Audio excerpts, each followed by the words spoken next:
Assalamualaikum warahmatullahi wabarakatuh. Salam sehat semua untuk kalian. Mudah-mudahan pada hari ini masih diberikan kesehatan yang prima walaupun dalam kondisi COVID-19. Oke, tidak berlama-lama kita masuk langsung ke dalam pertemuan keempat, yaitu mengenai pengembangan pseudocode struktur kontrol pemilihan. Ini kita lihat bahwa apa aja akan dibahas, yaitu definisi struktur kontrol pemilihan, pseudocode struktur kontrol pemilihan, dash checking yang mana kemarin kita sudah singgung masalah dash checking struktur, kemudian contoh algoritma dan pseudocode. Kita lihat di sini, ini ada struktur kontrol pemilihan. Pemilihan dalam pseudocode digunakan untuk menggambarkan pilihan antara dua atau lebih tindakan tergantung pada apakah kondisi yang diberikan. Contoh, if jumlah orang lebih besar daripada 10, maka pintu dibuka. Selain itu, dibatalkan karena kurang peminatnya. Kemudian, kondisi bernilai true atau false. Contoh, if member, maka diskon sama dengan 20% kali harga. Ini jadi ada pilihan. Ini struktur pemilihan tanpa cabang dan bercabang. Nah, di sini yang pertama ini bercabang. If jumlah orang lebih dari 10, maka pintu dibuka, selain itu dibatalkan. Kalau yang ini tidak bercabang. If member, maka diskon 20% kali harga. Kalau dia tidak member, tidak diterangkan, maka ini tidak bercabang. Kalau ini bercabang. Oke, di sini kita lihat biasanya dalam struktur kontrol pemilihan digunakan yang namanya operator-operator lebih kecil, lebih besar, dan lain-lain. Ini operator akan digunakan di dalam struktur kontrol pemilihan. Apa aja sih dalam struktur kontrol pemilihan? Ada simple selection, ada combine multiple selection, ada nested selection, ada linear dan non-linear, kemudian ada perintah case. Kita lanjutkan lagi. Simple selection terjadi jika harus memilih di antara dua alternatif yang ada tergantung dari hasil kondisi apakah true atau false. Keyword yang akan digunakan adalah if then. If enggak ya, kalau di dalam Python nggak usah ini. Kemudian simple selection ada dua macam, ada bercabang yang tadi saya udah singgung, bercabang dan tanpa cabang. Nah, di sini kita lihat yang simple selection bercabang. Simple selection bercabang. Kita lihat dulu di dalam Python-nya, kita lihat dulu di dalam Python-nya. Dalam Python saya tunjukkan dulu ya, di dalam Python-nya. Lihat dulu dalam Python-nya ya. Ini kalian lihat struktur simple selection tanpa cabang. Contoh, nilai sama dengan input masukkan nilai Anda. If nilai lebih besar sama dengan 70, maka cetak selamat Anda lulus ujian. Coba kita jalankan di sini. Kan? Kita jalankan di sini. Saya masukkan 60. 60. Akan tercetak nggak? Tidak kan? Masukkan nilai Anda tetap 60, tidak ada tercetak selamat Anda lulus ujian. Karena di sini tidak ada else. Jadi tanpa cabang. Kemudian saya coba lagi masukkan nilai 80. Saya coba masukkan nilai 80. Maka akan tercetak di sini selamat Anda lulus ujian. Ini adalah selection tanpa cabang. Kemudian simple selection bercabang. Di sini kita lihat bilangan sama dengan integer input masukkan sebuah bilangan. If bilangan modulus 2 sama dengan 0, maka cetak bilangan itu adalah bilangan genap. Kalau tidak, maka cetak bilangan itu adalah bilangan ganjil. Nah, di sini ada else. Makanya bercabang. Else. Kalau dia memenuhi syarat yang pertama, maka cetak ini bilangan genap. Kalau tidak, cetak syarat yang kedua, yaitu bilangan ganjil. Nah, ini misalkan saya masukkan, saya jalankan dulu ya. Saya jalankan dulu. Misalkan 5 saya masukkan. Maka bilangan 5 adalah ganjil. Di sini ada kita lihat ya. Susunannya di sini kita pertama deklarasikan bilangan, input bilangan ya, input bilangan, kemudian print bilangan. Yang genap kalau dia sisanya sama dengan 0, kalau tidak bilangan adalah ganjil. Kemudian kita kembali lagi ke modul, kita lihat modul lagi di sini, kita lihat modul dulu. Nah, kita lihat modul dulu di sini ya. Ini tadi simple selection bercabang. Kemudian kita lihat lagi simple selection tanpa cabang sudah tadi ya. Kemudian contoh kasus simple selection. Buatlah procedure code dan flowchart untuk menentukan apakah penghasilan per bulan yang dimasukkan kena pajak atau tidak. Kena pajak jika penghasilan setahun lebih besar dari 15.600.000. Nah, di sini kita lihat ini adalah pendefinisian masalah.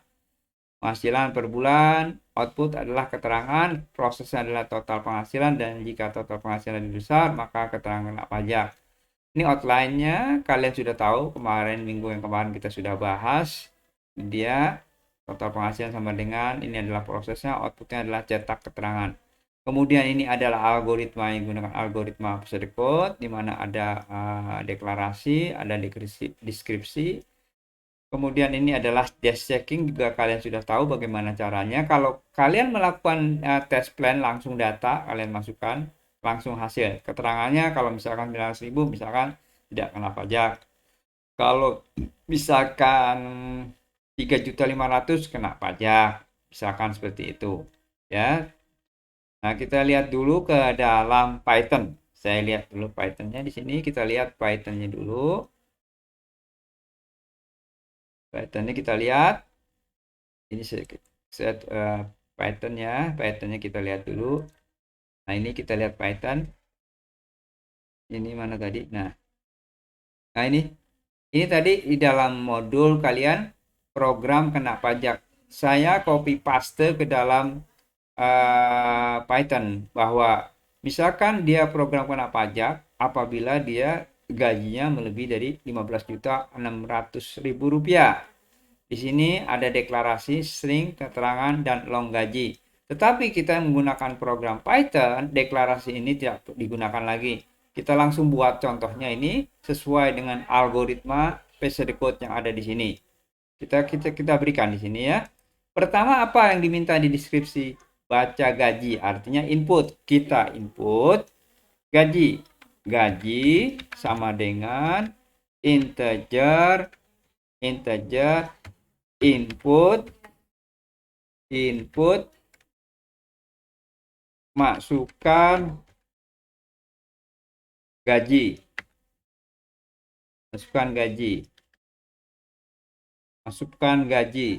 ya. Kemudian apa setelah masukkan gaji, setelah kita berikan nilai gaji, apa yang diminta? Yaitu menghitung total penghasilan gaji. Enter.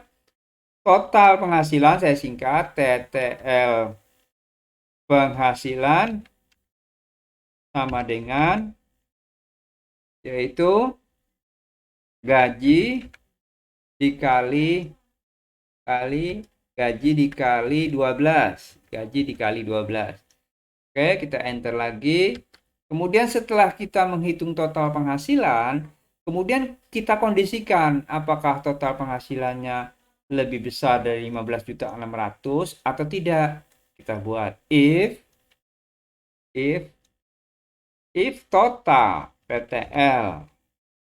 Ingat ya, apa yang kita buat sebelumnya variabel ini harus sama semua. TTL, jangan total penghasilan, jangan TTL penghasilan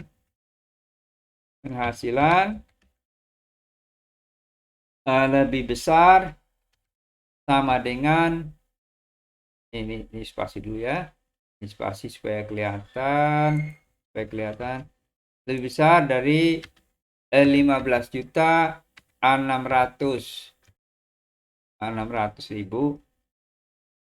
tanda titik 2, kemudian kita enter. Nah, di sini setelah apa? Keterangan, statement, pernyataan bahwa keterangan, saya singkat aja, keterangan sama dengan kena pajak keterangan kena pajak sesuai yang di atas ya, keterangan kena pajak, oke ya, kita enter lagi, kemudian else apa else di sini, else apa di sini, else kita enter dulu keterangan, karena tidak ada kondisi lagi ya di sini ya. Kita lihat di sini kan sudah tidak ada lagi else, langsung else keterangan tidak kena pajak, tidak kena pajak, seperti itu.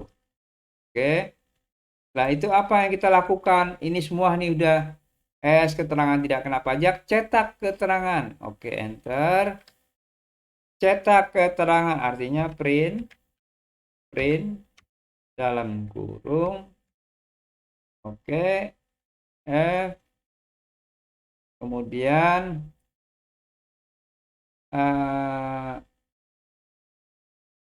gaji kena pajak atau tidak. Nah, di sini kan cetak keterangannya adalah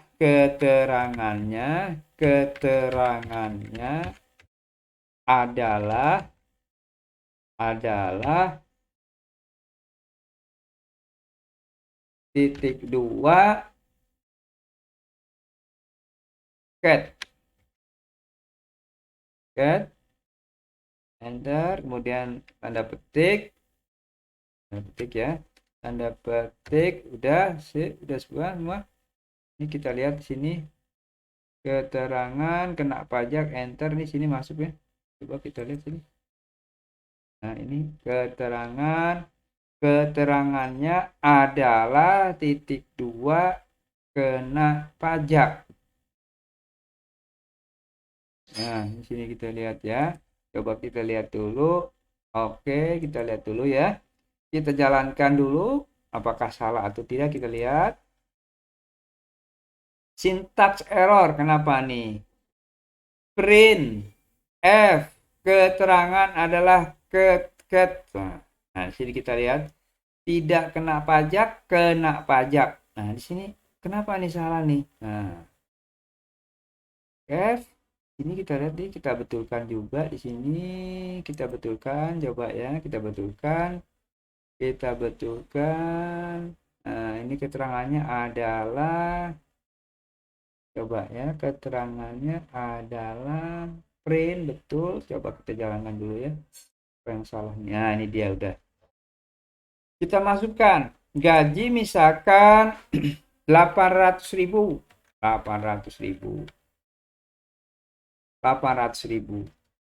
Keterangannya adalah tidak kena pajak. Kenapa tidak kena pajak? Kan di sini dikatakan gaji kali 12. Ya, gaji 800.000 kali 12 berapa? 12 kali 8, 6, baru 96 juta ya. Baru 9.600.000. Belum 15 juta. Ya, baru 12 kali 8 kan 96, 9.600.000, berarti di bawah 15.600. Jadi tidak kena pajak. Saya masukkan lagi run, saya masukkan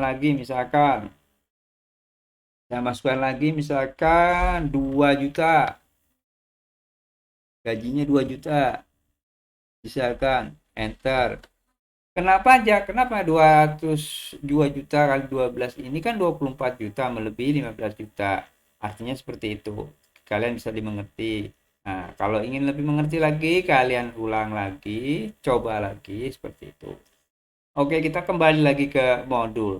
Kita lihat lagi modulnya. Di sini. Modulnya di sini kita lihat. Nah, ini dia di sini yang tadi ya. Ini dia yang tadi, keterangan tidak kena pajak kalau 900.000 kan dikali 12 belum sampai 15 juta kan. Oke. Udah tadi ini. Kemudian linear nested if ya, ini dia linear nested if. Begitu ada kondisi, maka ada pernyataan yang dikerjakan. Begitu ada kondisi, pernyataan dikerjakan. Selain itu, maka kondisi yang kedua akan dikerjakan. Oke, kita lihat di dalam Python. Kita lihat di dalam Python. Kita coba lihat di dalam Python dulu. Ya, kita lihat di dalam Python dulu kita sini.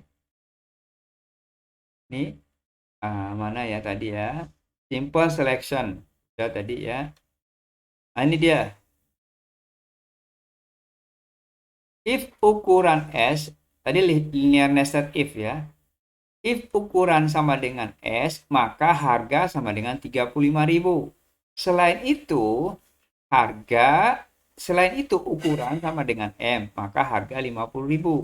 Selain itu harga 70.000. Nah, di sini kalian lihat bahwa setiap ada pernyataan kondisi, maka statement ini akan dikerjakan. Ini akan dikerjakan. Nah, setelah statement pernyataan, maka ada kondisi lagi. Ini adalah linear nested if. Tapi kalau dia linear, non-linear, kalau non-linear, habis if ukuran sama dengan S, maka if lagi di sini. If lagi, itu non-linear nested if. Ya, non-linear nested if.